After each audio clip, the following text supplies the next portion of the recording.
परिवर्तन की है बेला, निज का परिवर्तन कर लो। हाँ, परम पिता के प्यार से अपने जीवन की झोली भर लो। वक्त की यही पुकार है, आज की ये दरकार है, खुशियों की झनकार है, स्वागत की बहार है। परम पिता के प्रिय जनों का स्वागत बारंबार है। हो, परम पिता के प्रिय जनों का स्वागत बारंबार है। ये आंगन ये द्वारे, सूरज सितारे, कहता ये संसार है।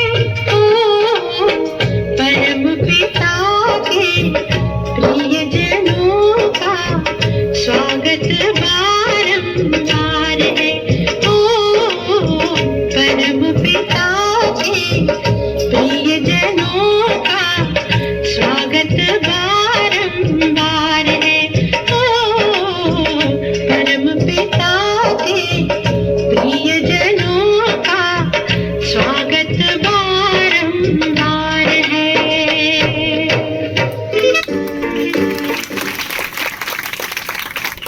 हेलो, खूब खूब धन्यवाद बाळाओनो जेमने બહુ આકર્ષક પ્રતિકૃતિ અહીંયા રજૂ કરી અને આ પ્રતિકૃતિ માટે જે સારા આપણી સમક્ષ ઉપસ્થિત આપણા અતિથિ એવા મુખ્ય મહેમાન શ્રી દાદા સાહેબને હું વિનંતી કરીશ કે પોતાના મુખારવિંદેથી આપણને એવો મેસેજ આપે કે જે અહીંયા એ મૂકીને ગયા હતા એના કરતાં કંઈક વિશેષ આજે અમને જોયું છે અને આજે એમની સાથે આવનાર એમની ટીમ એમના ભત્રીજા સાહેબ છે એમને પણ એવું ઉત્સુકતા હતી કે ભાઈ ચંદ્રનગર લાટ એ પણ અમારે જોવું છે કારણ કે આપણા ગામનું નામ એ દાદાશ્રીના નામ પરથી પડેલું છે ચંદ્રસિંહ દાદાના નામ પરથી ચંદ્રનગર લાટ નામ પડ્યું છે તો એવા સુકનવંતા નામ અને એ ગામને નિહાળવા માટે આજે દાદા સાહેબના પુત્રો પણ અહીંયા ઉપસ્થિત છે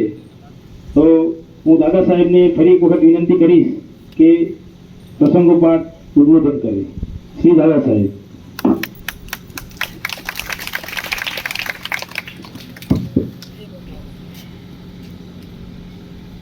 चंद्रनगर ना ग्रामजनों, शिक्षकगण, अनिल भाई तथा हमारी साथे आवेला हमारा भत्रीजाओ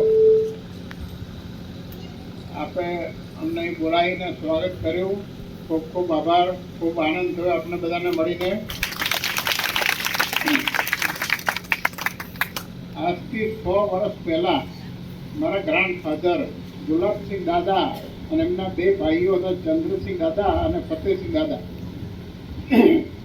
એ લોકોએ અંગ્રેજ ગવર્મેન્ટ પાસેથી 1600 વીંગાનું આ જંગલ ખરીદ્યું। અંગ્રેજ ગવર્મેન્ટે એવી શરત મૂકેલી કે તમારાને ખેતી લાયક બનાવવાની। ખેતી લાયક બનાવવા માટે આ તમે બધા છો ને રાજપીપળાના છો, રાજપીપળાથી મારા દાદા તમને બધાને અહીંયા લાવેલા આ જંગલ સાફ કરવા માટે અને જોયું કે આ બધું પૂરું નહીં થાય એટલે પછી બદામથી 7 પટેલોને બોલાયા જ્યાં રોહિતભાઈને બધા છે તે 7 પટેલો ત્યાંથી આવેલા। તોય પાછું પૂરું ના થાય તો ઓળના 4 પટેલોને લાવે ઓળપરામાં 400 વીઘા એ લોકોને આપ્યું એટલે બધાએ ભેગા થઈને જંગલ સાફ કર્યું અને ખેતીલાયક જમીન બનાવી।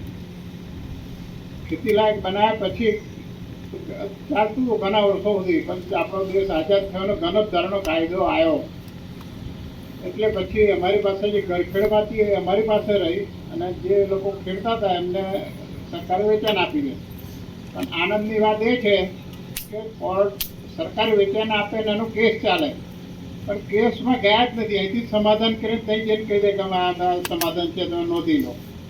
એટલે જે બધા જ પટેલો અને જે આ વસાવા જે બધા હતા તેમને હવે કોર્ટમાં કેસ નથી કરવો. ઘર મળે છે આપણે અહીંથી નક્કી કર્યું હોય ત્યાં જઈને આપી દે કે અમારું દાદા તમે નોંધી લો. આપણે એ રીતે ગૌચર રહ્યું ને એ રીતે રહેલું ને 400 વીઘા જમીન અમારી પાસે રહેલી. ચુનીભાઈના ફાધર દેખરેખ રાખતા ને મોહમ્મદ કરીને હતા તે ખેતી કરાવતા. અમે તો વર્ષમાં એટલે મારા ફાધર તો વર્ષમાં 2 કરતા વાળા હતા અહીંયા. એટલે ગણપતરાય હતી ને બધે હતી ત્યાં બધા આ રીતે મૂકેલા પટેલો બધી દેખરેખ રાખે ને ત્યાં બે ગામમાં જ અમે રહેતા. હું જરૂર પડે તો વર્ષમાં 2 વાર જતા.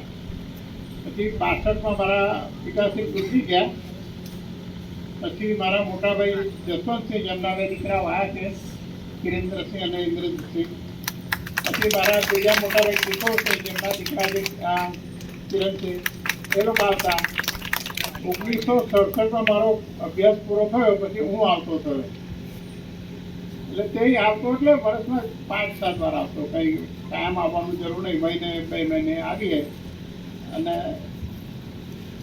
ફરી મેં બધો વળ્યો. હવે ત્યાર પછી તો ત્રીજી પેઢી આવી ગઈ તમારી. બધા જૂના લોકોનું ઓળખું. અનિલના ગ્રાન્ડ